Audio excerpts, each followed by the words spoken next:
মানুষের যে চূড়ান্ত ক্ষোভ আমরা দেখতে পাচ্ছি। ঠিক 3 দিন আগে বাসস্টনের ঘটনা, সেখানেও আমরা দেখেছিলাম যে ওসিকে কিভাবে ঘন্টার পর ঘন্টা কাদা চলে দাঁড় করিয়ে রেখে মানুষ ক্ষোভ প্রকাশ করেছিল।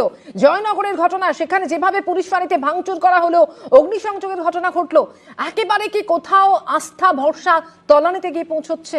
একদম আপনি ঠিক কথা বলেছেন যে পুলিশের ওপরে মানুষের কোনো আস্থা ভরসা নেই। আর তার জন্য দায়ী হচ্ছে এই পুলিশ এবং পুলিশ মন্ত্রী। আপনারা কখনো শুনেছেন এই পশ্চিমবাংলায় একটা হচ্ছে একজন ওসি আজকে ধর্ষণের কেসে প্রমাণ লোপাটের অভিযোগে জেলে আছে। আজকে মানুষ দেখছেন পুলিশ হচ্ছে উর্দি পরে তৃণমূলের পার্টির প্রোগ্রামে গিয়ে বসে আছে। আজকে দেখছে পুলিশ হচ্ছে গিয়ে খিচুড়ি বিলি করছে। তো এইগুলো করে করে মানুষ যে এখন বুঝে গেছে যে এই পুলিশকে দিয়ে আমাদের কিছু হবে না। আজকে আপনি দেখুন আমাদের রাজ্য নিয়ে আমরা একসময় গর্ব করতাম, সেই রাজ্যটা আজকে ধর্ষক, খুনি আর তোলাবাজদের স্বর্গরাজ্য হয়েছে।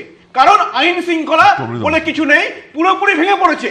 আজকে প্রতিদিন সকালে আমাদের ঘুম থেকে শুনতে হচ্ছে যে এই মহিলার আজকে ধর্ষণ করে খুন হয়েছে, ওই বাচ্চারা ধর্ষণ করে খুন হয়েছে। আসবো, তবে তার আগে কুণাল ঘোষ ঠিক কি বলেছেন রাখবো আপনাদের সামনে।